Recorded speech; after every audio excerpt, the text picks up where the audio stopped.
Good morning friends.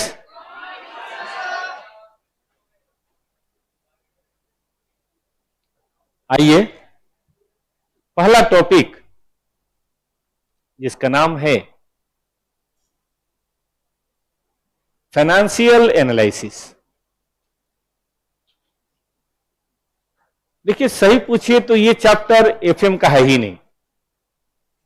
ये तो chapter accountancy में आपने पढ़ा होगा 11th-12th में। 11th नहीं तो 12th क्लास में क्या कोई चैप्टर था रेशियो एनालिसिस? ये वही चैप्टर है, लेकिन थोड़ा सा बढ़े हुए रूप में आएगा। चैप्टर वही है। अब सवाल उठता है कि ये है क्या और यहां क्यों है क्या, पहले वो बता देते हैं। ये basically analysis of financial statement है। फिनेंशियल स्टेटमेंट मतलब ट्रेडिंग पीएल बैलेंस शीट, ठीक है ना बेटा? कैश फ्लो नोट्स, इसको बोलते हैं financial statement. Analysis of financial statement है, ठीक है, for getting more useful information. और इसके तरीके तो कई हैं, लेकिन हमारे सिलेबस में एक ही तरीका पढ़ना है और वो है थ्रू रेशियो एनालिसिस। वैसे तरीके बहुत होते हैं, लेकिन हमें पढ़ना है सिर्फ एक, और जिसका नाम है रेशियो एनालिसिस।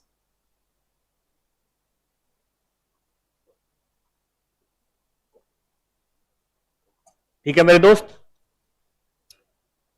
आइए हम बात करना चाहेंगे। फिनेंशियल स्टेटमेंट आप सब समझते हैं, trading PL balance sheet notes और कैश फ्लो वगैरह को बोलते हैं। फिनेंशियल एनालिसिस में बहुत सारी, फिनेंशियल स्टेटमेंट में बहुत सारी चीजें होती हैं, जैसे पीएल में होगा income expenses, NP GP ratio वगैरह ट्रेडिंग मिला के अगर हो तो। बैलेंस शीट में फिक्स्ड एसेट भी होता है, करंट एसेट भी होता है और कई सारी चीजें होती हैं। सवाल उठता है फिर अलग से उसके एनालिसिस की क्या जरूरत है? तो एनालिसिस हम करते हैं और ज्यादा यूजफुल इंफॉर्मेशंस के लिए, कि भाई इंफॉर्मेशन और बेहतर हो। जैसे क्रिकेट में आपने देखा होगा कभी कभी वो पेविलियन की तरफ दिखाते हैं जहां प्लेयर बैठे होते हैं। जहां प्लेयर बैठे होते हैं वहां 2-3 लोग कंप्यूटर लेके भी बैठे रहते हैं, वो देख रहे होते हैं और कोच को कुछ कुछ बता रहे होते हैं, कोच प्लेयर को कुछ कुछ बता रहा होता है। क्या हो रहा होता है वहां पे? बैटिंग वाले देख रहे होते हैं कि बॉलर कहां बॉलिंग करा रहा है, बॉल कैसे स्विंग हो रही है, क्या हो रहा है। फिर वो नए बैट्समैन को समझा रहा होता है, ठीक से खेलियो बे, ठीक है कि नहीं, बॉल स्विंग हो रही है, रिवर्स हो रही है, उसको बता रहा होता है, समझा रहा होता है। देखो ये ऐसे बाउंसर मार रहा है, ध्यान देना इस बात का, देखो फील्डर उसने वहां लगा रखा है। और ये बातें वो तरीके से एनालिसिस करते हैं। वही नहीं, मैच खत्म होने के बाद फिर करते हैं अगले मैच के लिए कि कौन सा बैट्समैन है जो किस तरह से शॉट खेल रहा है, उसको कैसे आउट करें। और अब देखा होगा अगले मैच में उसके लिए खास प्लेयर लगाए जाते हैं, उसके लिए खास बॉलर लगाए जाते हैं। ठीक बात है। तो ये है पहली बात। उसी तरह से बॉलर वाला भी एनालिसिस कर रहा है, कौन बैट्समैन किधर शॉट खेलता है। जैसे सूर्य कुमार यादव ये कोशिश करते हैं कि भाई तेज बॉल में हम लेग साइड में ज्यादा खेलें या उसके तेज बॉल का फायदा करें। आपने देखा होगा वर्ल्ड कप में क्या किया गया इनके साथ, इनको तेज बॉल दिया ही नहीं गया, खाली स्लोअर बॉल पे अब क्या कर लोगे। अभी बड़ा अच्छा कमेंट किसी ने किया था सूर्य कुमार यादव के बारे में। सूर्य कुमार यादव T20 बढ़िया खेल रहे थे साउथ अफ्रीका में, तो किसने बोला साउथ अफ्रीका में कि भाई सूर्य कुमार यादव को T20 में कैसे रोकें। तो एक ने कमेंट में बोला जाके उसके कान में बोल दो ये वनडे चल रहा है, अपने आप आउट हो जाएगा, ठीक है कि नहीं। उसको बोल दो T20 है ही नहीं बे, क्या खेल रहा है तू, अपने आप वो आउट हो जाएगा। तो कहने का मतलब वो बैट्समैन का भी देखते हैं उसके कौन सा ज्यादा अच्छा शॉट है, कौन सी बॉल उसकी कमजोरी है, और आगे से उसको वही बॉल ज्यादा देते हैं जो उसकी कमजोरी होती है, और वो बॉल नहीं देते जो उसका स्ट्रॉन्ग पॉइंट होता है। ये सब एनालिसिस ही तो आता है। तो खैर चलिए, हम तो क्रिकेट आपको नहीं सिखा रहे, हम आपको सिखा रहे हैं व्यापार, हम आपको सिखा रहे हैं फाइनेंस। तो फाइनेंस में जो फाइनेंशियल स्टेटमेंट होता है उसको हम और अच्छी तरह से मीनिंगफुल करने के लिए रेशियोज की बात करते हैं, अब रेशियो क्या है, आपने मैथ में पढ़ा होगा, रेशियो किसी भी दो डाटा के बीच का रिलेशनशिप है। तो हमारे यहां रेशियो का मतलब है रिलेशनशिप बिटवीन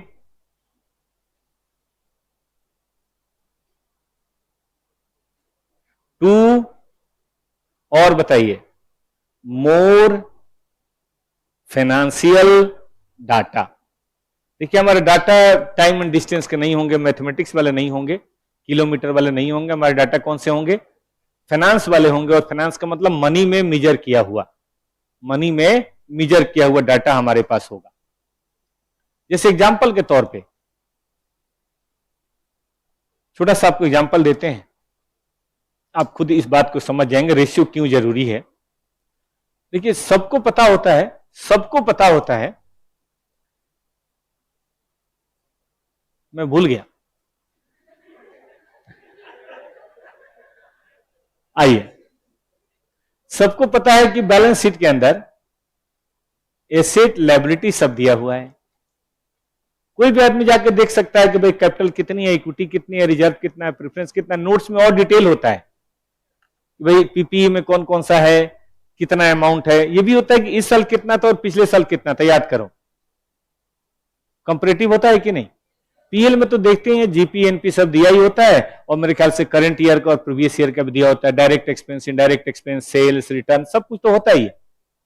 फिर आगे बढ़ने की क्या जरूरत है, जब सब कुछ है ही तो फिर आगे क्यों बढ़ते हैं। देखिए आगे बढ़ने के पीछे कारण होता है, एक पहले नॉर्मल आपको एग्जांपल बताते हैं, फिर दूसरा बताते हैं। मान लीजिए बैट्समैन ए है, इन्होंने रन बनाए, ठीक है 70।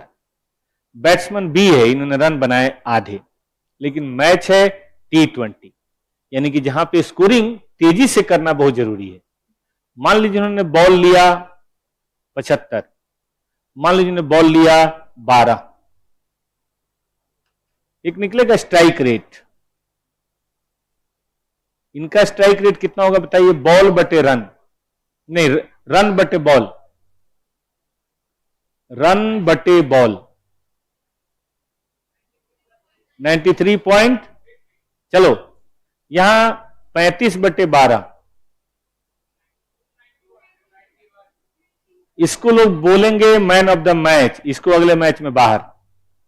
जबकि इसने रन बताइए 70 बनाए हैं, लोग बोलेंगे टेस्ट खेल रहा है क्या, ये तो टीम को हरवा देगा ये। इस हिसाब से रन बनाते 130-35 बनेगा मैक्सिमम, ठीक बात है कि नहीं। 130-35 में कैसे जीत जाओगे तुम, इसको लोग बोलेंगे इंपैक्ट प्लेयर।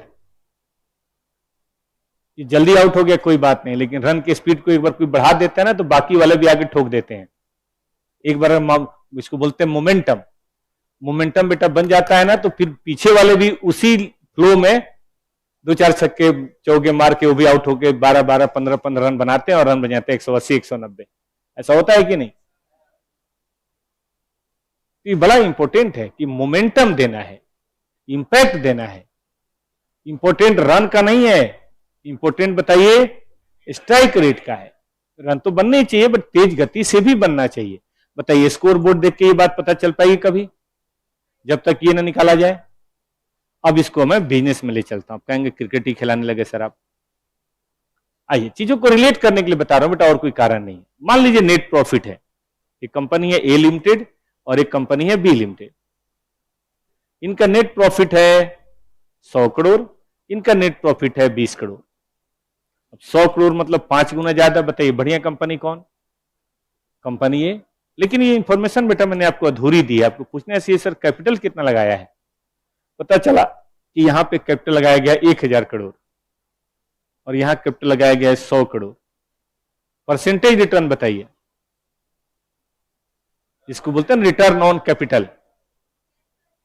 देखिए 100 करोड़ कमाए हैं 1000 करोड़ लगा के। भाई साहब कंपनी बंद करके बैंक में डाल दो, उसमें भी कोई बुरा नहीं है, उसमें भी 7-8% तो मिल ही जाएगा। यहां बताइए परसेंटेज बताइए, बेहतर कौन, बेहतर कौन। अगर मैं एक शेयर होल्डर हूं, आप एक शेयर होल्डर हैं, किसमें पैसा लगाना चाहेंगे, क्या करना है मुझे ए में जाके, आदमी बिजनेस में जाता है रिटर्न मैक्सिमाइज करने के लिए, और 10% ही कमाना है तो 8% में बैंक क्या बुरा है, एकदम सेफ रिटर्न। बेहद जरूरी है कि आप ऐसी कंपनी को पकड़िए जहां रिटर्न ज्यादा हो। तो देखा आपने, ये तो पीएल में मिल जाएगा, ये बैलेंस शीट में मिल जाएगा, लेकिन ये ना पीएल में मिलेगा ना बैलेंस शीट में मिलेगा। ये कहां मिलेगा? ये हमें करना होगा बेटा रेशियो एनालिसिस। गालिब साहब का नाम सबने सुना ही है, हमारी दिल्ली के थे। उनको ना 5-6 महीने से सैलरी नहीं मिली थी, घर में बहुत बुरा हाल था, खाने पीने की बड़ी दिक्कत थी। सैलरी वाले को तो प्रॉब्लम होती है, आपको खुद ही पता होगा, घर में अगर ये हालत हो तो उनको जब राजा ने सैलरी दिया, बादशाह ने जब सैलरी दिया, तो वो गधे पे चलते थे, अपनी वो धुन के आदमी थे, तो उन्होंने पूरा दारू खरीद के गधे के दोनों तरफ बांध के उस पर बैठ गए, गली में गए एकदम गाना गाते हुए। तो अड़ोसी पड़ोसी उनको बड़ा नाराज हुए, बोला नालायक कहीं का, तुम्हारे बीवी बच्चे भूख से मर रहे, तुम दारू खरीद के ले आया। तो गालिब ने कहा देखो साहब, बात ऐसा है कि पेट भगवान ने दिया है, तो खाने का इंतजाम भगवान अल्लाह जरूर करेगा, लेकिन पीने का इंतजाम यहां खुद करना पड़ता है।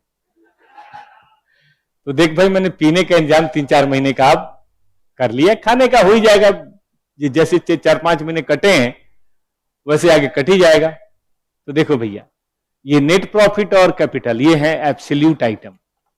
एब्सोल्यूट आइटम आपको कहां से मिल जाएगा? ये है एब्सोल्यूट फिगर। ये तो बैलेंस शीट और पीएल से बड़े आराम से मिल जाएगा। अगर आपने शेयर खरीदा है तो ट्रेडिंग पीएल बैलेंस शीट तो कंपनी आपको देगी ही देगी, अल्लाह देगा ही देगा। लेकिन प्रॉब्लम है रेशियो की, ये अल्लाह नहीं देगा, ये हमें खुद करना पड़ेगा, ये कंपनी हमें नहीं देगा। बेहद जरूरी है। बताइए, मीनिंगफुल इंफॉर्मेशन ज्यादा निकल रही है कि नहीं? ये तो मैंने आपको सिर्फ एक टुकड़ा बताया, ऐसे बहुत सारी बातें हम लोग पढ़ेंगे। किसी को लिखना है साहब? लिखिए बेटा, पीछे से अगर ना दिख रहा हो तो आगे आ जाइए, आज और टीवी लग जाएगा। सुनिए ना, आज क्लास के बाद 2 टीवी पीछे और लगवा दीजिएगा, 2 और, एक उस खंबे पे एक उस खंबे पे। हाँ बेटा, हाँ हाँ, और कई सारी चीजें होती हैं, हम लोग पढ़ेंगे। ट्रेंड एनालिसिस होता है, कॉमन साइज स्टेटमेंट होता है, बहुत सारी चीजें हैं, लेकिन अपने सिलेबस में मेन है, क्योंकि 99.9% लोग यही इस्तेमाल करते हैं। एनालिसिस का सबसे सही तरीका होता है रेशियो एनालिसिस, इसीलिए आपके सिलेबस में एक ही है, बाकी नहीं है। जिन्होंने 10+2 पढ़ा हो उसमें कॉमन साइज स्टेटमेंट भी शायद रहा होगा, कंपैरेटिव कॉमन साइज ऐसा भी रहा होगा। हम भी करेंगे, धीरे धीरे बातें आएंगी। इंटर में ऐसा क्या है जो कवर नहीं होगा? ना, नहीं है, लेकिन हम चर्चा करेंगे, जो भी नहीं भी है उसकी चर्चा भी थोड़ी थोड़ी करते रहेंगे। पहले फाइनेंशियल एनालिसिस सबने समझा। देखिए, ये चैप्टर बेटा इसलिए है, सुनिए, कि आप पहले बैलेंस शीट पीएल को समझें, रिलेशनशिप को समझें। जब तक आप पीएल बैलेंस शीट को अच्छी तरह से नहीं समझेंगे, तब तक आप डिसीजन कैसे लेंगे? तब तक आप कंपनी की जरूरतों को नहीं समझ पाएंगे, उसके फीचर्स को नहीं समझ पाएंगे, कैसे काम चलेगा। तो इसीलिए पहले हम फीचर समझ लेंगे, तब बात करेंगे प्रोक्योरमेंट ऑफ फंड, और तब बात करेंगे एप्लीकेशन ऑफ फंड। अभी कोई बात नहीं करनी। चलिए शुरू करें। लिख लिया इतना? अब लिखिए, रेशियो, रिलेशनशिप बिटवीन 2 और मोर फाइनेंशियल डाटा, 2 और 2 से ज्यादा फाइनेंशियल डाटा, इसके बीच में रिलेशनशिप बताना, इसी को बोलते हैं रेशियो कैलकुलेट करना। रेशियो कैलकुलेशन भी लिख सकते हैं आप। ये अब चाहे तो ना भी लिखें, ये मैंने सिर्फ चीजों को रिलेट करने के लिए बताया, ठीक है? और सुनिए, ये लिखना है किसी को रेशियो? लिखिए बालक। ऑनलाइन सब लोग लिख रहे हैं?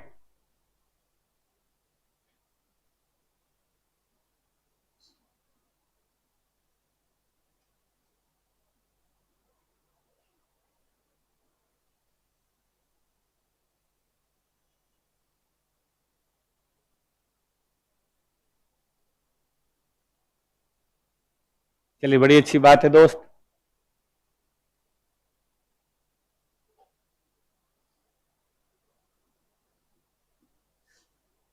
ये लिखिए अब, अब देखिए, रिलेशनशिप तो किसी को किसी से लगाया जा सकता है,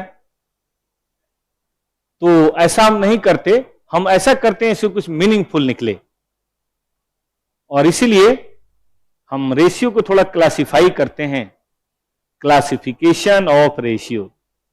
कितने बच्चों ने 10+2 में पढ़ा था? सीबीएसई वालों ने पढ़ा होगा, हैंड्स डाउन। नेपाल बोर्ड में था कि नहीं? यूपी बोर्ड में रेशियो एनालिसिस है 12 में? हाँ या ना नहीं बोल रहे हैं लोग? कोई नहीं यूपी बोर्ड वाला क्या? बिहार बोर्ड में रेशियो था? हरियाणा बोर्ड में था? चलिए आने जाना दीजिए, पढ़िए। देखिए, अरे भाई सुनो, रेशियो को हम कई तरह से बांट सकते हैं। हम जा रहे हैं बांटने फंक्शन वाइज क्लासिफिकेशन। पहला क्लासिफिकेशन ले रहे हैं हम प्रॉफिटेबिलिटी रेशियो, प्रॉफिटेबिलिटी रेशियोज। ये वो रेशियो है जो ऑर्गेनाइजेशन के प्रॉफिट अर्निंग कैपेसिटी को बताते हैं। दूसरे की बात हम करेंगे जिसको बोलते हैं एक्टिविटी रेशियो। ये ऑर्गेनाइजेशन के रिसोर्सेज के यूज करने की क्षमता को बताते हैं। तीसरी लिक्विडिटी रेशियो, ये ऑर्गेनाइजेशन के शॉर्ट टर्म ऑब्लिगेशंस के पे करने की क्षमता को बताते हैं। और चौथी सॉल्वेंसी रेशियो, ऑर्गेनाइजेशन लंबे समय तक चलेगा कि नहीं चलेगा, सर्वाइवल की बताते हैं। लेकिन यह अभी मैं किसी के बारे में नहीं पढ़ाऊंगा। अगर आपने चारों बातें सुनी तो ठीक, वरना कोई बात नहीं, लिख लीजिए कम से कम। सुन भी रहे थे या गप कर रहे थे? बोल देता हूं, प्रॉफिट की कैपेसिटी बताएगा, प्रॉफिटेबिलिटी क्षमता है भी कि नहीं है तो कितनी है। एक्टिविटी मतलब रिसोर्सेज को यूज करने की क्षमता बताएगा। जैसे यहां पे बहुत सारे बच्चे बड़े एक्टिव होते हैं। कैसे? एक कान से मेरी बात सुन रहे हैं, दूसरे कान से अपने दोस्त से, मुंह से किसी को बोल रहे होते हैं, एक आंख से बोर्ड, दूसरे आंख से किसी और को, है कि नहीं? मतलब फुल एक्टिव रहते हैं। और तीसरा लिक्विडिटी की, क्या हम अपने शॉर्ट टर्म ऑब्लिगेशंस को टाइम पे कर सकते हैं या नहीं। और चौथी, जो भी कर सकते हैं लॉन्ग टर्म सर्वाइव कर सकते हैं कि नहीं। इसी को हम बोलते हैं क्लासिफिकेशन ऑफ रेशियो। मुझे ये सब कुछ नहीं पढ़ाना, मुझे सीधी कहानी शुरू करनी है। अब आपकी क्लास शुरू होती है एग्जाम के लिए। अब अभी तक हम लोगों ने सिर्फ ये बात करी कि फाइनेंशियल मैनेजमेंट क्या है, उसके अंदर बात हुई कि भाई बैलेंस शीट समझना जरूरी है, उसके लिए बात हुई कि रेशियो समझेंगे। रेशियो का मतलब रिलेशनशिप है। रिलेशनशिप कई तरह के हो सकते हैं, जिनमें से एक रिलेशनशिप का नाम है प्रॉफिटेबिलिटी रेशियो। अब क्लास यहां से शुरू होगी और ये आपकी क्लास अब डिटेल क्लास होगी। Are you ready? Fresh page लीजिए, फ्रेश पेज। पचास मिनट हम लोग पढ़ेंगे आज।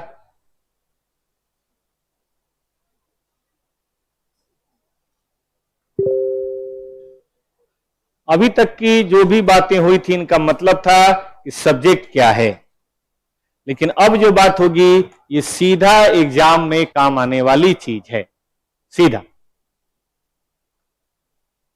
तो मैं कह रहा था प्रॉफिटेबिलिटी रेशियोज।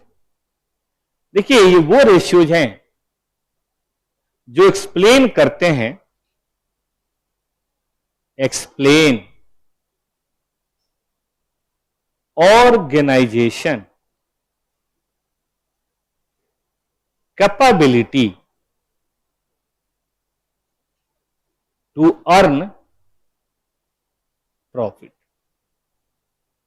देखिए, जो लोग भी लोन देते हैं सबसे पहले यही तो चेक करते हैं कि भैया दे पाओगे।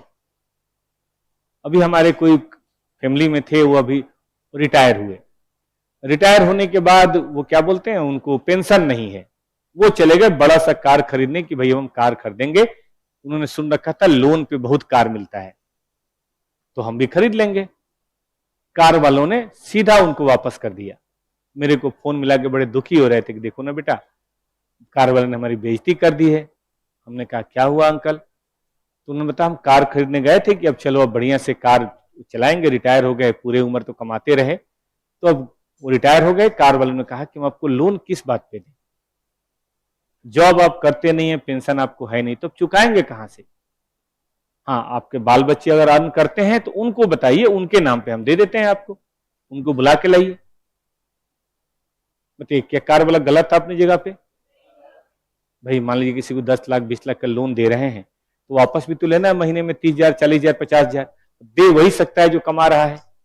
तो जितने भी बैंक हैं जब भी किसी को लोन देते हैं, मैं कहता हूं जितने भी शेयर होल्डर हैं या जितने भी प्रोस्पेक्टिव इन्वेस्टर हैं, तो किसी कंपनी में इंटरेस्टेड तभी होंगे बताइए जब आप प्रॉफिट कमाएंगे।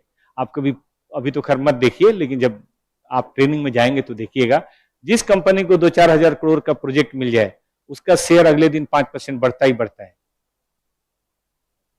जिस भी कंपनी को 2-4-10 हजार का कोई 2-4-10 हजार करोड़ का कोई कॉन्ट्रैक्ट मिल जाए, कोई ऐसी मिल जाए, सरकार से परमिशन मिल जाए, कोई फेवरेबल बात हो जाए, अगले दिन, ठीक अगले दिन उसका शेयर 5-7% तो बढ़ना ही बढ़ना है। मैंने ये बात हमेशा देखी है, ऑलवेज। कोई एक आध एक्सेप्शन हो तो अलग बात है, अदरवाइज बढ़ता ही बढ़ता है। क्यों बढ़ता है बताइए? भाई उससे लगता है कि इसका प्रॉफिट होगा तो कमाएगा तो हमें बांटेगा, शेयर खरीद लो।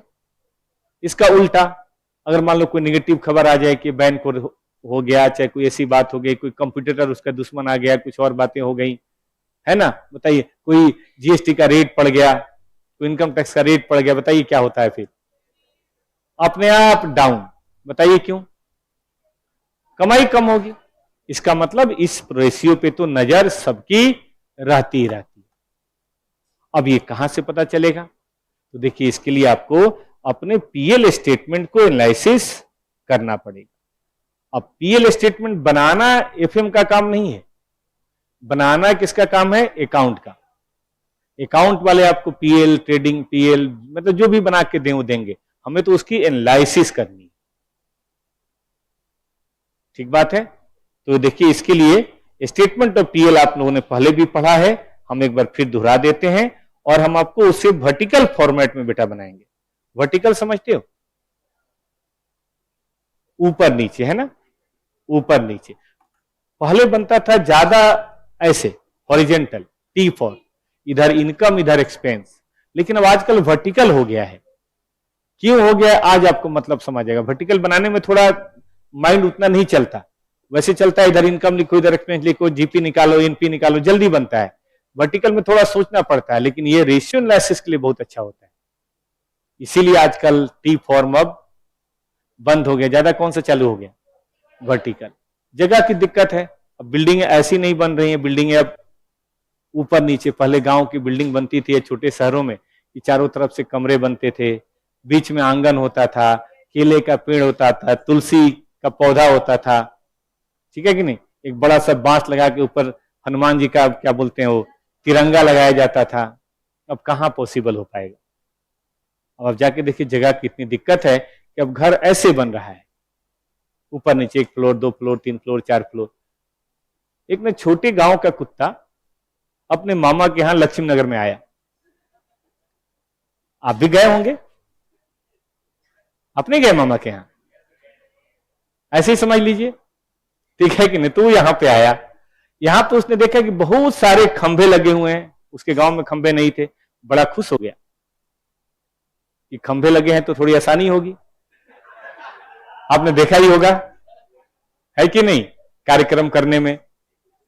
और खुश होकर वो अपनी दुम ऐसे ऐसे हिलाने लगा। उसके मामा का बेटा, उसने एक चाटा उसको मारना, लाइक ये दिल्ली है, ऐसे धूम हिलाएगा ना तो ट्रैफिक में कार के नीचे फंस जाएगा, यहां दुम ऐसे हिलाते हैं, वर्टिकल। ठीक बात है नहीं, ऐसे दुम हिलाने का खतरा कम है। नहीं तो ऐसे मान लो कोई कार जा रही है, कोई स्कूटी जा रहा है, और मान लो कोई लड़की चला रही हो, बेटा तेरा तो कांड हो गया। ठीक बात है कि नहीं?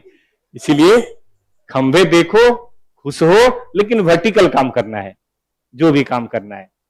आइए देखते हैं वर्टिकल। मान लीजिए बेटा ये करंट ईयर, इसके बगल में है प्रीवियस ईयर। सबसे पहले हम लेते हैं सेल्स, लेकिन बेटा जब सेल्स लेते हैं ना, नेट लेते हैं, नेट का मतलब समझते हैं आप, जिसमें सेल्स रिटर्न घटा हुआ हो। कभी भी सेल्स ऊपर और सेल्स रिटर्न नीचे नहीं दिखाना चाहिए। क्यों नहीं दिखाना चाहिए आज आपको समझ आएगा, रेशियो करने में दिक्कत होती है। तो सेल्स जब भी दिखाएं तो बताइए सेल्स रिटर्न। कई बच्चे फाउंडेशन मुझे ऐसे मिलते हैं जो जिद करते हैं कि सर हम सेल्स इधर लिख दें और सेल्स रिटर्न उधर लिख दें, तभी तो जीपी वही आएगा। क्या गलत है इसमें?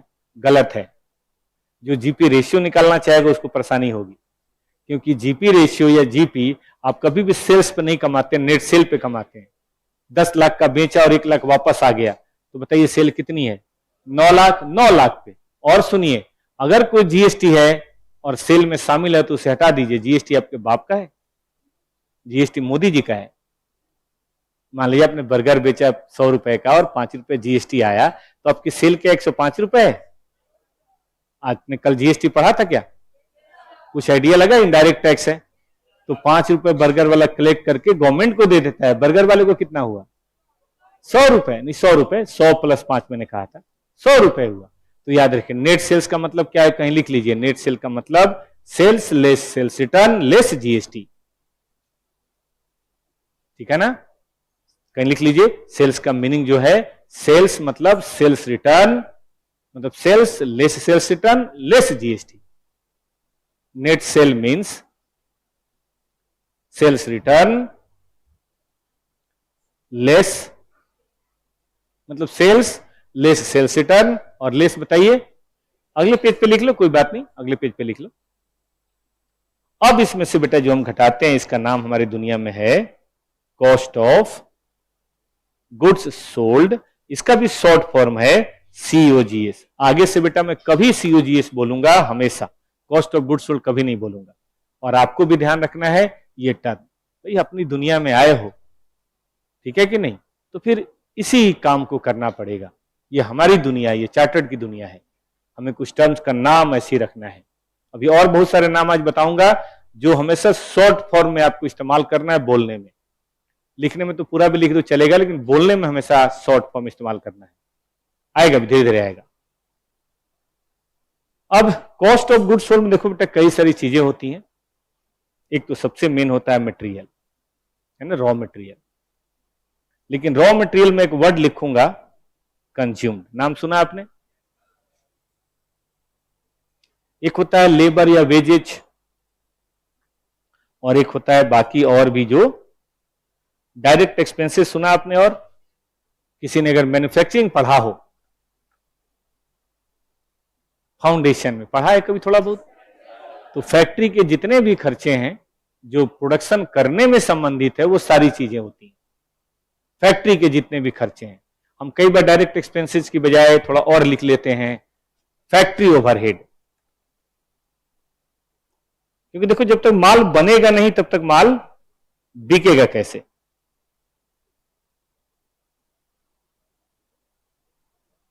मान लीजिए आप टी शर्ट बना के बेचते हैं, तो टी शर्ट का मतलब थोड़ा ना केवल कपड़ा बना के बेचना, केवल कपड़ा लिया और हो गया। कपड़ा भी है, उसको सिलने वाला भी है, और एक फैक्ट्री भी है। फैक्ट्री है तो बताइए क्या क्या उसमें? रेंट है, और बताइए क्या है? इलेक्ट्रिसिटी है, डिप्रेसिएशन है, सफाई है, इंश्योरेंस है, रिपेयर है, ये सारी चीजें तो है ही ना, तो वो भी आपको देखना पड़ेगा। ठीक है, आगे आइए। ये शर्ट आप देख रहे हैं, ये शर्ट मेरे बेटे ने खरीद लिया, नालायक। वो अपने आप को मतलब मेरे को अपने जैसे ही समझ रहा है। ये कोई पहनने का कपड़ा है? ये रंग बिरंगा अजीब सा कपड़ा है ये। अच्छा कैसे लगे? गोवा घूम रहे हैं क्या? यहां होना चाहिए normal blue colour, white colour, लेकिन आज और कोई था नहीं तो मैंने कहा यही लाया। चलिए, ये क्लास के बाद मैं आपको दे दूंगा, ये आप ही के पढ़ने के लायक है। बंदर छाप। चलिए ध्यान दीजिए, इधर आइए, आगे बढ़िए। ये उम्र गई हम लोगों की। अब जब स्पाइडरमैन बना हुआ कपड़ा, टी शर्ट, सुपरमैन बना हुआ टी शर्ट, इधर आइए। ठीक है, तो एक ये ले लेना है बेटा, ये ए है, ये ले लेना है, ये बी है, और इससे जो निकलेगा उसको क्या बोलेंगे? ग्रॉस प्रॉफिट आगे से हम लोग इसको जीपी के नाम से पुकारेंगे। ये कौन सा ए माइनस बी चलेगा बेटा, जीपी। अब बात आती है एडमिनिस्ट्रेशन। और बताइए सीओजीएस के पहले क्या लिखा है? लेस लिखा है बेटा, लेस। फिर से बोलो। अब बी हमने सीओजीएस को लिया है, टोटल हो गया ना, टोटल हो गया। अब सेलिंग एक्सपेंस की बात करेंगे, सेलिंग एंड डिस्ट्रीब्यूशन एक्सपेंस। कई बार इसको हम ऑपरेटिंग एक्सपेंसेस भी बोलते हैं, करेंगे चर्चा इसकी। और अब जो चीज निकल के सामने आती है ना मित्रों, इसका एक नाम है और ये नाम है ऑपरेटिंग प्रॉफिट। नेट प्रॉफिट नहीं है अभी जो है ऑपरेटिंग प्रॉफिट। ऐसा पीएल कभी बनाया आप लोगों ने? नहीं बनाया तो हम लोग पढ़ेंगे सीए इंटर अकाउंट में, सारे पीएल ही ऐसे ही बनेंगे। अभी तो पीएल इतने दिनों से मैं पढ़ा रहा हूं, एक बार पीएल बनाया नहीं।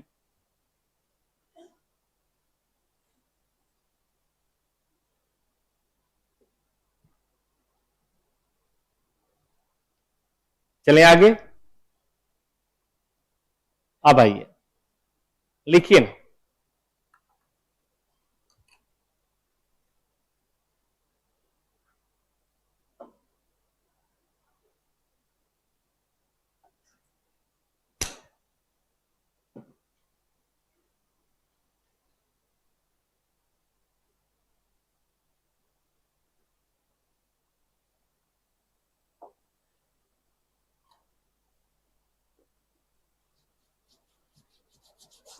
चला जाए। आइए लेस, बल्कि लेस नहीं मैं ऐड भी करूंगा, नॉन ऑपरेटिंग इनकम। आप कहेंगे सर जैसे इनकम फ्रॉम इन्वेस्टमेंट। भाई हो सकता है टॉपर क्लासेज ने कुछ एफडी किया हो और उस एफडी पे 2-4 लाख का इंटरेस्ट मिलता हो, तो क्या टॉपर्स की इनकम नहीं है वो? बताइए मुझे साहब। है, लेकिन टॉपर्स की कैसी इनकम है? जो उसके ऑपरेशन से आ रही है, नॉन ऑपरेशन से। मान लीजिए मारुति ने 200 करोड़ का एफडी किया है या किसी कंपनी में इन्वेस्टमेंट किया है जिससे उसको 50 करोड़ का 100 करोड़ का डिविडेंड मिल गया। बताइए वो कौन सी इनकम है? देखो मारुति जाना जाता है कार बना के बेचने के लिए, तो कार बना के बेचा उससे कमाया वो कौन सा इनकम है? ऑपरेटिंग। और बाकी को क्या बोलेंगे? Non operating. याद रहेगा ये। तो हमें ऑपरेटिंग की बात करनी है, नॉन ऑपरेटिंग की बात नहीं करनी। ठीक, आगे आइए। Profit on sale of investment या सेल ऑफ फिक्स्ड एसेट। कभी कभी कोई फिक्स्ड एसेट भी बेचता है ना, हमारा काम तो नहीं है फिक्स्ड एसेट बेचना, लेकिन कभी बिके तो प्रॉफिट हो भी जाता है, खासतौर पे जमीन वगैरह में। और दोस्तों इसी तरह से बताइए क्या हो सकता है? नॉन ऑपरेटिंग एक्सपेंसेज या लॉसेस, जैसे लॉस बाय फायर। अब आग लगाना हमारा काम थोड़े ना है, ये तो लेडीज का काम है। नहीं, ठीक है कि नहीं? तो देखो भाई अब हो गया तो हो गया, फैक्ट्री जल गई, स्टॉक जल गया, छूट गया बेटा।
हो गया भाई, आगे आइए।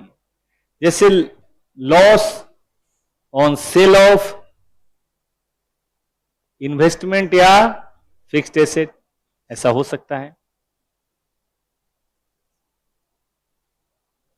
अब जो आता है ना उसी को बोलते हैं नेट प्रॉफिट, ठीक है, बिफोर, या हम लिखते हैं प्रॉफिट बिफोर टैक्स, कई बार इसको बोलते हैं पीबीटी, प्रॉफिट बिफोर टैक्स। और इसी में से घटाते हैं दोस्तों टैक्स एक्सपेंस, टैक्स प्रोविजन, और अब जो बात बनती है उसे क्या बोलते हैं, प्रॉफिट आफ्टर टैक्स, जिसको लोग बोलते हैं, आगे से एक नाम देता हूं बेटा, PAT।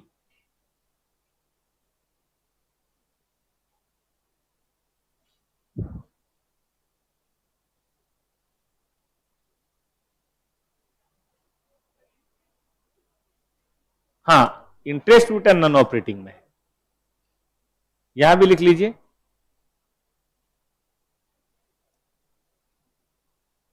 वो भी फिनेंशियल माना जाता है ना, लिख लीजिए, interest on debenture, interest on loan,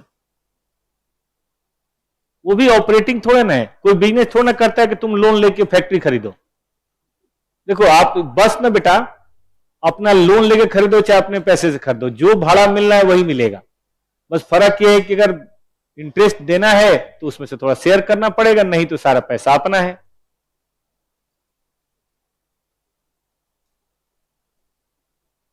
लिखना है किसी को कहीं से, ऑपरेटिंग प्रॉफिट हो गया सबका या किसी का बाकी है बेटा, नॉन ऑपरेटिंग इनकम हो गया सबका, ऑपरेटिंग एक्सपेंस, लिखिए लिखिए।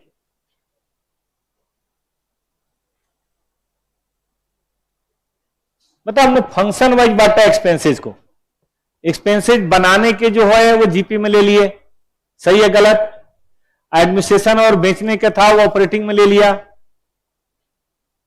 ठीक बात है, और बाकी और जो तमाम इनकम और एक्सपेंसेस जो नीचे ले लिया, टैक्स उसके बाद ले लिया, पीएटी आ गया। पीएटी का एक दूसरा नाम भी लिखिए, इसी को दुनिया में क्या बोलते हैं, नेट प्रॉफिट, क्योंकि शेयर होल्डर को अल्टीमेटली तो यही मिलना है ना, जो सब बचने के बाद मिलता है। और 2 साल का मैंने जानबूझ के बनाया क्योंकि एनालिसिस करने में आसानी होती है। अब ये जो कहानी थी ये तो थी अकाउंट की कहानी, पता है इसमें किसी को दिक्कत है ये पीएल अकाउंट समझने में, क्योंकि अब अगला काम है हमारा एनालिसिस। इनकम टैक्स, यहां टैक्स का मतलब इनकम टैक्स, जीएसटी नहीं, जीएसटी तो ऊपर ही घटा लिया सेल्स में, याद करो, जीएसटी तो सेल्स में घटा लिया, जीएसटी तो हमारा है ही नहीं। प्रॉफिट बिफोर, वो कुछ और बात है, बात करेंगे और एनालिसिस करेंगे, रुकिए ना, अभी तो मैंने ये एनालिसिस करी है जो मोटे तौर पे आपने कहीं पढ़ रखा होगा कि देखो भाई इनकम लेनी है, इनकम में से प्रोडक्शन घटाना है, जीपी आ जाएगा, ऑपरेटिंग घटाना है, ऑपरेटिंग प्रॉफिट आ जाएगा, और बाकी इनकम एक्सपेंस डाल दो, टैक्स डाल दो, पीएटी आ जाएगा। बाकी और भी कई तरह की ब्रांचेज खुलेंगे, धीरे धीरे धीरे धीरे पढ़ते हैं ना। चले शुरू करें, तो आइए शुरू करते हैं। ये हमने इसलिए बनाया था बेटा ताकि मैं आपको रेशियो एनालिसिस बता सकूं, है ना। प्रॉफिट के रेशियो 2 तरह से होते हैं, 2 टाइप्स ऑफ मेजरमेंट।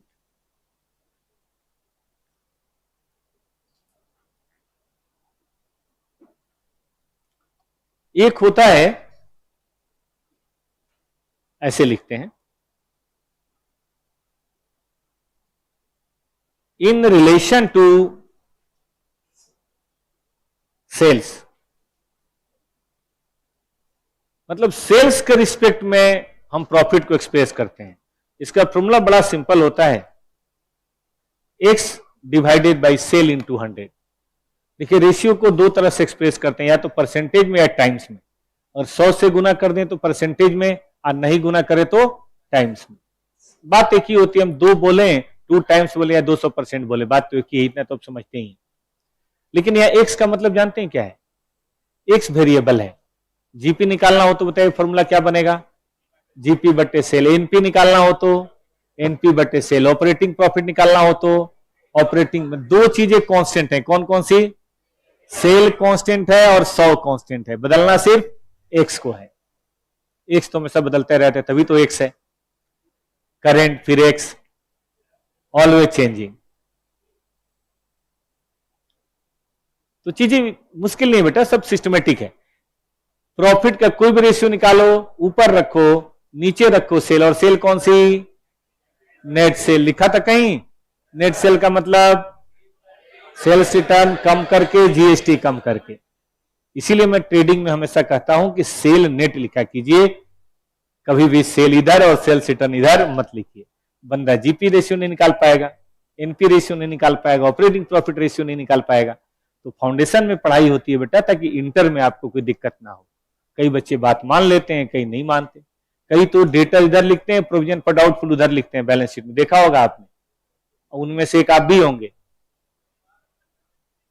बिल्कुल नहीं लिखना है। क्यों नहीं? आज पता चलेगा रेशियो एनालिसिस में। दूसरा होता है बेटा in relation to capital employed. देखिए, सेल्स की तुलना में 20-30% बहुत जरूरी बात है, मैं गलत नहीं कह रहा, लेकिन कैपिटल इंप्लॉयड की तुलना में जरूरी बात है। छोटा सा एग्जांपल देता हूं। अगर एक ऑटो वाला जिसका ऑटो 5 लाख का है, अगर वो दिन का 1000 रुपए कमा ले तो कोई बुरा नहीं है। लेकिन एक बस वाला जिसका बस 50 लाख का है, अगर वो दिन का 1000 कमाए तो क्या खुश होगा? मैं कहां फंस गया यार। छोड़ो, जिसका प्राइवेट जेट है वो भाड़ा दे के 1000 रुपए कमाए, उसके घर वाले बोलेंगे कटोरा ले ले, इससे बढ़िया लक्ष्मण रेड लाइट पे बैठ जा। अबे 300 करोड़ का जेट भाड़े पे दे रहा है और 1000 रुपए, पागल है? तो जो 300 करोड़ का जेट देगा बेटा, वो दिन का 2, 4, 5, 10 करोड़ या चलो लाख कमाने के बारे में तो सोचेगा ना कम से कम। ऐसे कैसे दे दें भाई? तो यहां पे हम बेटा ऊपर लेंगे रिटर्न। रिटर्न का मतलब हमेशा बदलता रहेगा, कभी कोई रिटर्न कभी कोई, क्यों बदलेगा बताऊंगा। और नीचे हमेशा होगा कैपिटल, लेकिन कैपिटल का मीनिंग भी बदलता रहेगा। अभी पीछे हमने पढ़ा, एक कैपिटल ओन कैपिटल, एक कैपिटल लोन कैपिटल, एक कैपिटल दोनों कैपिटल है कि नहीं? तो यहां पे बदलता रहेगा। दोनों ही वो वैरायटी हम लोग पढ़ेंगे, और दोनों की बड़ी जरूरत है। ये वाला तो चलो फिर भी यहां काम आएगा, लेकिन ये वाला हर चैप्टर में बेटा काम आएगा, क्योंकि बेसिकली रिटर्न है ना, रिटर्न ऑन कैपिटल इंप्लॉयड है। इसी के लिए तो आदमी बिजनेस करता है, वरना बिजनेस काहे के लिए करेगा कोई? आदमी माल किस लिए लगाता है? ताकि और माल छाप सके, यही मेन ऑब्जेक्टिव है। तो आज जो हम लोग पढ़ाई पढ़ रहे हैं बेटा, सच्चे बिजनेस की पढ़ाई है ये। एक बिजनेस का अलग सेंस आपको अगले 4-5 दिन में डेवलप होगा। आप तो जानते हैं ट्रेडिंग पीएल बैलेंस शीट में मना नहीं कर रहा, आपने खूब बनाया है फाउंडेशन में, 11-12 में, लेकिन उसका मतलब आप समझेंगे अगले 4-5 दिनों के अंदर। You will enjoy this chapters. FM में बाकी सब इंटरेस्टिंग है, आपके सभी पेपर में सबसे ज्यादा इंटरेस्टिंग एफएम है, मतलब कॉस्टिंग में, अकाउंट में एफएम सबसे इंटरेस्टिंग है। इसके पीछे कारण है, यहां बात हमेशा करोड़ों की होती है, 100 करोड़, 200 करोड़, 1000 करोड़। कॉस्टिंग थोड़ा गंदा है, 2 रुपए 20 पैसे के पीछे लगे होते हैं हम लोग, ठीक है कि नहीं? तो कॉस्टिंग में छोटी बात है, क्योंकि प्रोडक्ट कॉस्ट है, तो छोटी बात ही होगी। ये ओवरऑल पिक्चर है। जैसे आपने पढ़ा होगा माइक्रो और मैक्रो इकोनॉमिक्स, तो वो माइक्रो है, कॉस्टिंग बेसिकली माइक्रो है, और ये है ना मैक्रो है। चलिए आइए, तो हम शुरू करते हैं सेल वाला, ठीक है? लिखिए नंबर ए, प्रॉफिट रेशियो या profitability ratio in relation to कौन बेटा? सेल्स। नंबर 1 और सबसे प्यारा GP ratio, gross profit ratio. देखिए फॉर्मूला सिंपल है, मैंने पहले ही बताया था, ऊपर बदल देना है। एक्स बदल के बताइए क्या हो जाएगा? जीपी, और नीचे क्या हो जाएगा? सेल। देखिए हमारा 2 साल है, एक है 2022 और एक है 2023। ये है प्रीवियस ईयर और ये है करंट। खत्म हो गया दोनों साल। 2022 में हमने मान लीजिए 2000 करोड़ कमाया था 10,000 करोड़ की सेल करके। बताइए क्या बात बनी, 20%। अब की बार हमने 2,500 करोड़ कमाया है 15,000 करोड़ की सेल करके, बताइए बेटा परसेंटेज बताइए। 16.6। देखिए जीपी तो बढ़ा, हम इस बात से मना नहीं कर रहे हैं। जीपी 2,000 करोड़ से बढ़ के कितना हो गया है, 2,500 करोड़। इस बात से कतई भी हम इनकार नहीं कर रहे कि जीपी तो बढ़ा है, लेकिन रेशियो बताइए कम हो गया। ये बहुत अच्छी बात नहीं है। अब मैनेजमेंट के सामने ये आया डिसीजन, सॉरी ये रिजल्ट कि भाई देखो प्रॉफिट बढ़ा है, बड़ी खुशी की बात है, लेकिन सेल्स के रेशियो में नहीं बढ़ा है। मतलब जिस तेजी से सेल बढ़ा, आप गौर से देखते हैं सेल मुझे लगता है 50% बढ़ा है, लेकिन जीपी बढ़ा है 25%। तो मैनेजमेंट ये जानना चाहती है क्यों, अपॉर्चुनिटी लॉस्ट है, क्योंकि अगर वो भी उसी रेशियो में बढ़ा होता तो 3,000 करोड़ होता। प्रॉफिट ही प्रॉफिट, माल ही माल, पैसा ही पैसा। तो आखिर ऐसा क्यों हुआ, ये हम जानना चाहेंगे। तो देखिए जीपी रेशियो से कुछ नहीं पता चलेगा। जीपी रेशियो तो बेटा रिजल्ट है।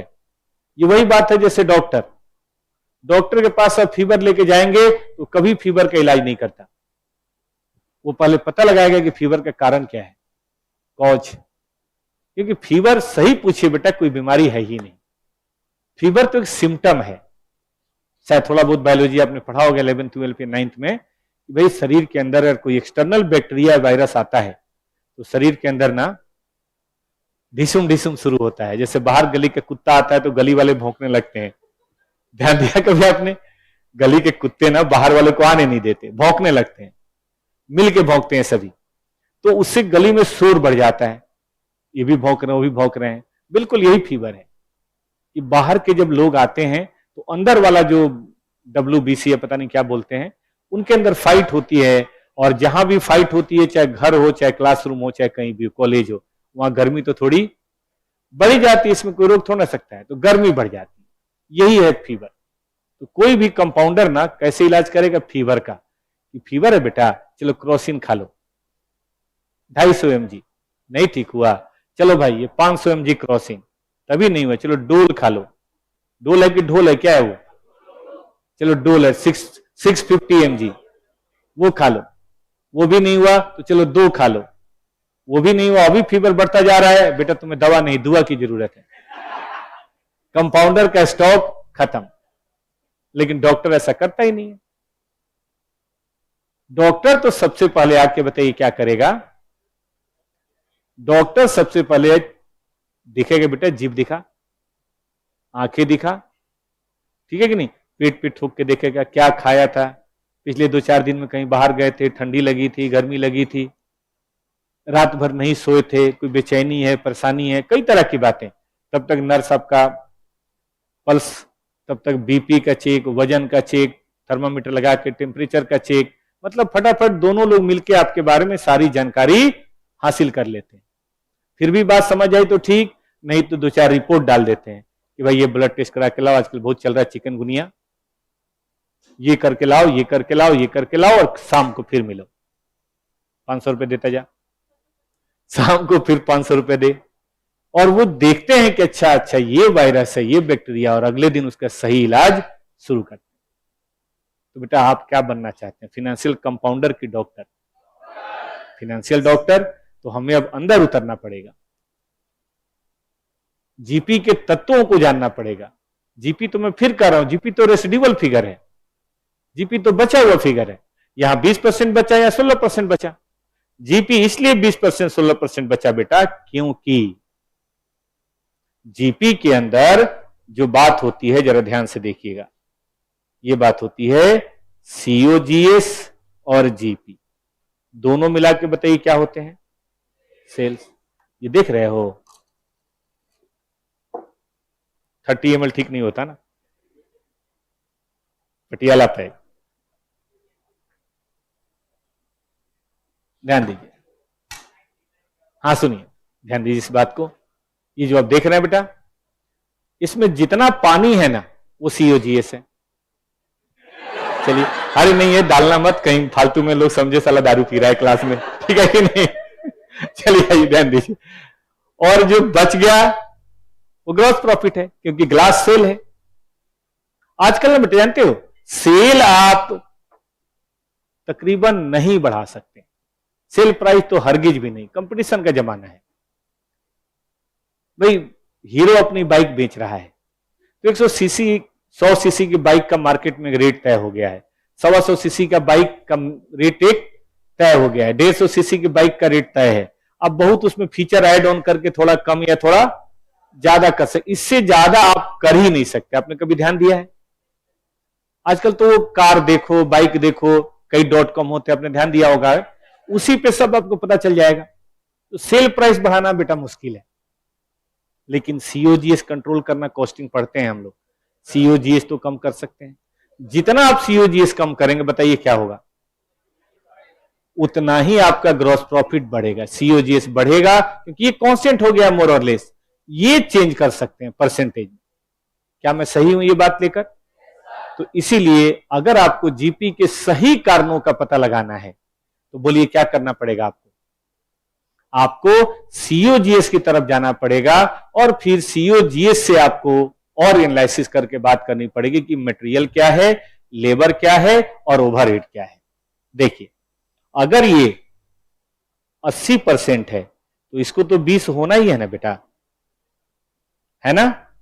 और अगर ये किसी तरह से आपने 78 कर लिया तो इसको तो 22 होना ही है ना भाई। और किसी तरह से मान लीजिए बढ़ के 81 हो गया तो ये तो 19 होना ही है ना, ये तो होना ही है, इसको कौन रोक लेगा? तो ये बेटा बेसिकली बैलेंसिंग फिगर है, ये कंट्रोल के बाहर है, अनकंट्रोलेबल। तो आपके कंट्रोल में क्या है? आपके कंट्रोल में सीओजीएस है। तो आपको अपना फोकस किस पे करना चाहिए? सीओजीएस पे, क्योंकि मार्केट ड्रिवेन है ना, दिस इज मार्केट ड्रिवेन। जो मार्केट कहेगा, बताइए, मार्केट में सबने दाम कम कर दिया तो आपको डिस्काउंट नहीं देना पड़ेगा, और मार्केट में सबने दाम बढ़ा दिया थोड़ा 2 रुपए आपको भी मिल जाता है। तो ये आपको ध्यान देना पड़ेगा, अब सीओजीएस की तरफ चलना पड़ेगा। और इसीलिए बेटा हम लोग दूसरा रेशियो जो निकालते हैं वो कौन सा रेशियो निकालते हैं? Cost of good sale ratio. आगे से मैं सीओजीएस बोलूं कोई दिक्कत तो नहीं है? बताइए कैसे लिखेंगे? कॉस्ट ऑफ गुड सोल्ड, ठीक है कि नहीं, डिवाइडेड बाय सेल्स इनटू 100। अगर हम बात करें 2022 की और बात करें 2023 की, जरा गौर से देखिए, यहां 10,000 में 2,000 यानी कि 8,000 था बेटा, बोलिए तो था 8,000, कितने परसेंट? 80%। और यहां 15 में 2.5 यानी कि 12,500 की कॉस्ट है, परसेंटेज बताइए।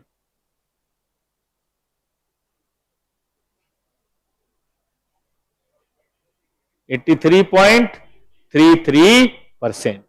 अच्छा, जीपी इसलिए कम हुआ है, बताइए दोस्त, क्योंकि सीओजीएस बढ़ गया है।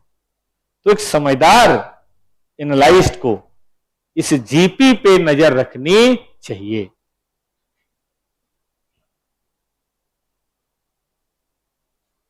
जीपी पे नजर रखनी चाहिए।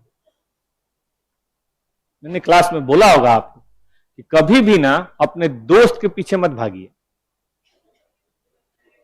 दोस्त की गर्लफ्रेंड के पीछे भागिए, दोस्त झक मार के आपके पीछे भागेगा, तो कभी भी जीपी के पीछे मत भागिए, आप सीओजीएस के पीछे भागिए। अगर आपने सीओजीएस को अपने काबू में कर लिया तो जीपी को तो बढ़ना ही पड़ेगा। अब आप कहेंगे सर सीओजीएस कैसे कंट्रोल में हो? तो भाई साहब इसी पे तो पूरा कॉस्टिंग पेपर है। आप सीओजीएस को अगर कंट्रोल में करना चाहते हैं तो आपको उसके अंदर उतर के क्या निकालना पड़ेगा? Expense ratio. अब देखिए बात गहराई में जा रही है। अब एक्सपेंस रेशियो का मतलब रॉ मटेरियल कंजम्पशन, ये शॉर्ट फॉर्म चलेगा बच्चों को, जिसको भी दिक्कत हो पूरा लिखिएगा, मेरे को नहीं आता। रॉ मटेरियल कंजम्पशन, क्योंकि मेरी आदत तो यही लिखने की है और मैं चाहता हूं कि ये बनी रहे, क्योंकि हमारी दुनिया में आरएमसी ही इस्तेमाल होता है अकाउंट में, कॉस्ट में और एफएम में। आरएमसी का full form raw material consume. कैसे निकलता है? Opening raw material, purchase raw material minus closing. छोड़ आए हम वो गलियां, वो फाउंडेशन था, बार बार फाउंडेशन में नहीं जाना है। जहां फाउंडेशन खत्म वहां से इंटर शुरू। तो कुछ चीजें अगर नहीं आती हो तो विशेष ध्यान आपको देना पड़ेगा।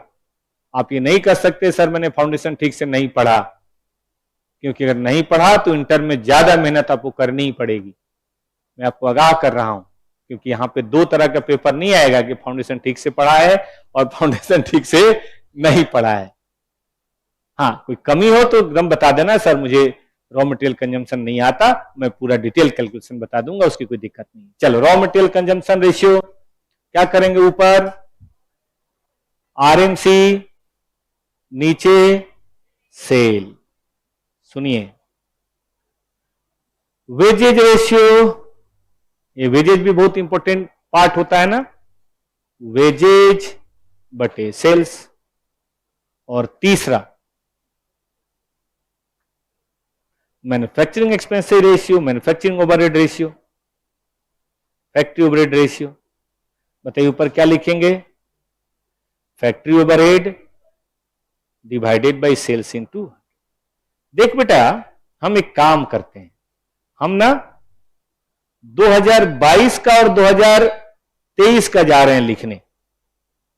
ये मुझे पता है 80% है, ये 83 है। बताओ, अगर ये ठीक से आपने एक कंपैरेटिव टेबल बना दिया, क्या बिल्कुल दूध का दूध और पानी का पानी छन के नहीं आ जाएगा? 3% चोर कौन है? या तो मटेरियल कॉस्ट बढ़ी होगी,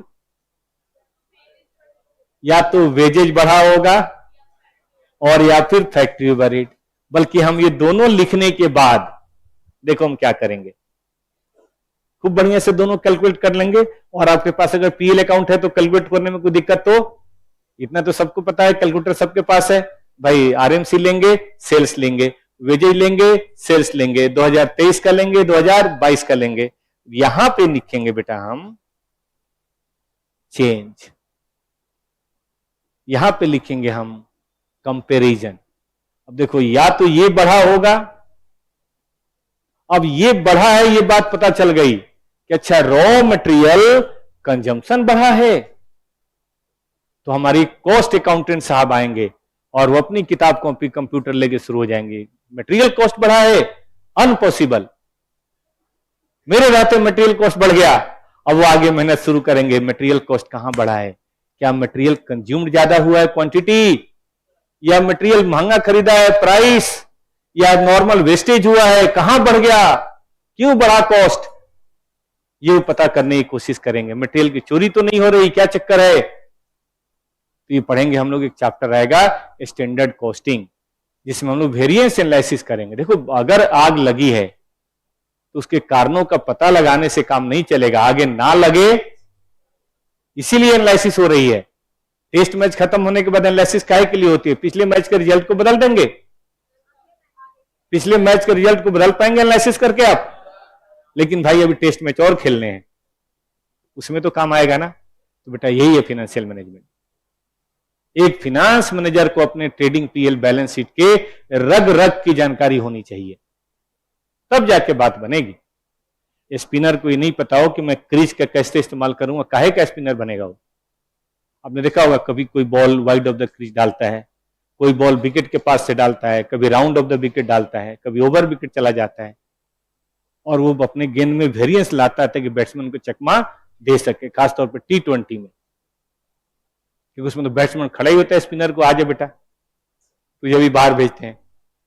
तो स्पिनर चाल कैसे चलेगा? वेराइटी लगे चलेगा। 6 बॉल 6 वेराइटी की डालता है, वो कम पिट आता है, और एक ही जैसे बॉल डालते जाओ वो एक ही जैसे छक्का मारता जाएगा। तो हम as a cost accountant, as a finance manager, हमें इतनी नॉलेज होनी चाहिए कि भाई अगर मटेरियल पता चल गया कि मटेरियल में प्रॉब्लम है, तो मटेरियल की बेटा फर्दर एनालिसिस होगी।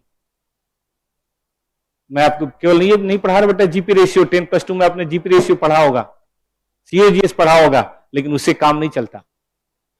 रियल लाइफ में जीपी रेशियो और सीओजीएस से बात नहीं बनेगी, उसको आगे लेके चलना पड़ेगा कि अगर जीपी मेरा 3% कम हुआ है, बहुत बड़ी बात है यार, 3% नहीं होना चाहिए कम, आपका प्रॉफिट साफ हो जाएगा। तो अगर जीपी कम हुआ है तो जरूर सीओजीएस बढ़ा होगा, फटाक से बात दिमाग में आनी चाहिए। और सीओजीएस बढ़ा है तो फटाक से जाओ तीनों एक्सपेंस वो रेशियो चेक करो, कौन कौन से, मटेरियल, लेबर और ओवरहेड। मटेरियल में दिक्कत है, फटाक से चेक करो कहां दिक्कत है, कंजम्पशन में दिक्कत है, मटेरियल कंजम्पशन ज्यादा हुआ है, माल ज्यादा लगा है, इनपुट ज्यादा लगा, आउटपुट कम लगा है, पढ़ते हैं हम लोग इनपुट आउटपुट रेशियो, वहां प्रॉब्लम हुई है। पहले टी शर्ट बनता था 1.2 मीटर में, हो सकता है टी शर्ट 1.3 मीटर में बन रहा हो, 0.1, और 2 लाख टी शर्ट बन रहा है, यही नुकसान है 5 लाख का। क्या प्राइस में दिक्कत है, हमने रॉ मटेरियल महंगा खरीदा है। अब प्राइस में देखिए दो बातें हो सकती हैं, एक तो मार्केट प्राइस बढ़ गया है, अगर मार्केट प्राइस बढ़ा है तो घबराने की बात नहीं है, आज नहीं कल सबको अपना प्राइस बढ़ाना ही पड़ेगा। या कहीं हमारे मैनेजर तो बेईमानी नहीं कर रहे हैं, ओवर प्राइसिंग करके सामान खरीद रहे हैं, हम सही जगह पे नहीं पहुंच रहे हैं, हम गांधीनगर से माल खरीद रहे हैं जबकि इसका मेन मार्केट सूरत है। मान लीजिए कोई चीज आप दिल्ली से खरीद रहे हैं जबकि मेन मार्केट उसका सूरत है, तो आपको दिल्ली में महंगा नहीं मिलेगा।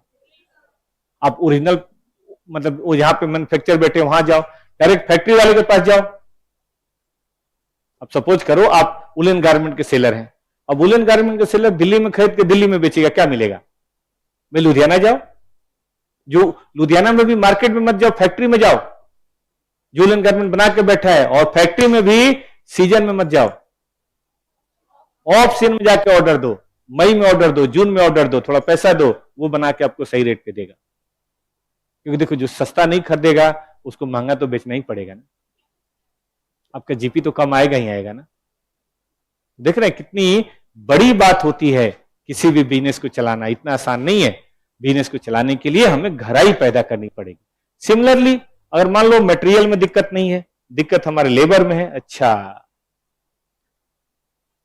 लेबर में दिक्कत है, जो लोग लेबर कॉस्टिंग पढ़ते हैं उन्हें पता होगा, बाकी लोग आज पढ़ेंगे। समय ज्यादा लग रहा है क्या? पहले तो 18 मिनट लगता था पिछले साल, अब की बार कितना 19 मिनट लग रहा है। आप कहेंगे सर 1 मिनट से क्या फर्क पड़ता है? अरे लाखों प्रोडक्ट बनाने हैं ना, 1 मिनट अगर सब में फर्क पड़े तो 1-1 रुपए का फालतू का नुकसान। मान लो 60 रुपए पर आवर भी है तो 1 रुपए तो गया ना, कहीं इसमें तो दिक्कत नहीं है। अगर दिक्कत है तो फिर से उनको ट्रेन करो, उनको फिर से ट्रेन करने की जरूरत है। दूसरा कोई और सस्ता बेच रहा है तो क्या पता कोई नई तरह की मशीन आ गई हो जिसमें लेबर कॉस्ट हमारी वैसे ही कम हो गई हो, तो उसकी बात करो आप, या मजदूरों ने रेट ज्यादा ले लिया आपसे। अब देखो रेट अगर मार्केट में बढ़ा है इसलिए हमने बढ़ाया तो कोई दिक्कत नहीं, लेकिन हमने बढ़ा दिया मार्केट ने नहीं बढ़ाया है तब तो दिक्कत होगी आपको। ठीक बात है। और अगर यहां भी दिक्कत नहीं है तो कहां दिक्कत है? इसमें प्रॉब्लम है। इसमें देखो क्या कारण है, क्या इसमें डिप्शन ज्यादा लग रहा है, क्या बिजली बिल ज्यादा लग रहा है, रिपेयर का बिल ज्यादा हो गया है, आखिर क्या कारण है? आपका मैन्युफैक्चरिंग ओवरहेड ज्यादा क्यों है भाई, क्या कारण है? अब एक बार अगर कारण का पता चल जाए और अगले साल हम उस कारण को दूर कर पाए तो क्या फिर से हम अपना जीपी रेशियो अचीव कर पाएंगे? ठीक बात है कि नहीं? तो जीपी नहीं देखना, सीओजीएस देखना है। सीओजीएस भी नहीं देखना, उसके अंदर जाके आपको एक्सपेंसेज रेशियो देखने हैं। और इसीलिए पुराने जमाने में एक थ्योरी चलती थी, M3 थ्योरी। कहां बिजनेस एस्टेब्लिश करें, where to establish a business, कहां हम बिजनेस की शुरुआत करें, इसके लिए ट्रेंगल की थ्योरी चलती थी, M3 theory, M1 M2 M3। ठीक है, M1 M2 M3, जहां M1 का मतलब होता था मटेरियल, M2 का मतलब था मैन पावर,